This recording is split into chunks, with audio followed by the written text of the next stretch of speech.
ในวันที่22ตุลา2025คณะกรรมาธิการร่วมมือลาวจีนได้จัดองค์ประชุมปรึกษาหารือเกี่ยวกับกลไกการเฮ็ดเวียกการร่วมมือกับสป.จีนโดยการเข้าร่วมของท่านนางแสงเดือนไสยศรรองประธานคณะกรรมาธิการร่วมมือลาวจีนผู้ประจำการหัวหน้าองค์การคณะกรรมาธิการร่วมมือลาวจีนและท่านวรชัยเล็งสวัสดิ์รองหัวหน้าคณะพัวพันธ์ต่างประเทศศูนย์กลางภาคซึ่งมีต่างหน้าจากบรรดากรมคณะแผนกจากกระทรวงการต่างประเทศคณะพัวพันธ์ต่างประเทศศูนย์กลางภาคพร้อมทั้งพนักงานหลักแหล่งขององค์การคณะกรรมาธิการร่วมมือลาวจีนกระทรวงการเงินเข้าร่วมอย่างพร้อมเพรียงจุดประสงค์ของการจัดกองประชุมดังกล่าวแม่นปรึกษาหารือเกี่ยวกับกลไกการเฮ็ดเวียกร่วมกันเพื่อเพิ่มทวีการสุขอยู่เวียกงานการร่วมมือกับสป.จีนให้มีความลงเรียนและสุขอยู่เวียกงานการเสนอช่วยเหลือก่อสร้างตึกอาคารเพื่อดำเนินเวียกงานจุดเดียวปองเดียวพร้อมเดียวกันนั้นก็ได้ปรึกษาหารือเพื่อร่วมกันญาติแยงการช่วยเหลือแบบหลายฝ่ายเป็นต้นแม่นกองทุนแม่น้ำคองแม่น้ำลันจาง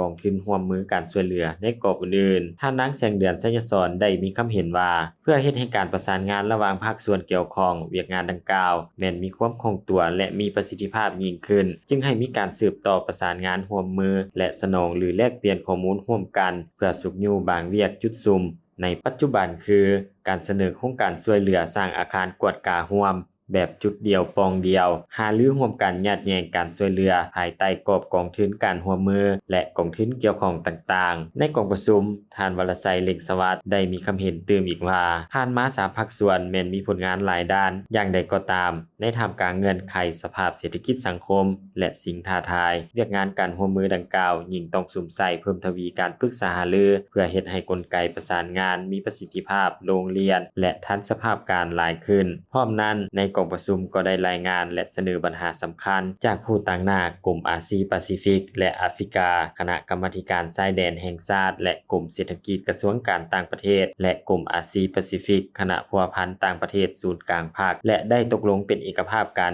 เกี่ยวกับกลไกการเฮ็ดเวียกร่วมกันและสืบต่อร่วมกันเพิ่มทวีการสุขอยู่เวียกงานการร่วมมือกับสป.จีนสอกหาช่องทางญาติแยงการช่วยเหลือแบบหลายฝ่ายและการช่วยเหลือในด้านอื่นๆเข้ามาสู่สปป.ลาวให้หลายขึ้น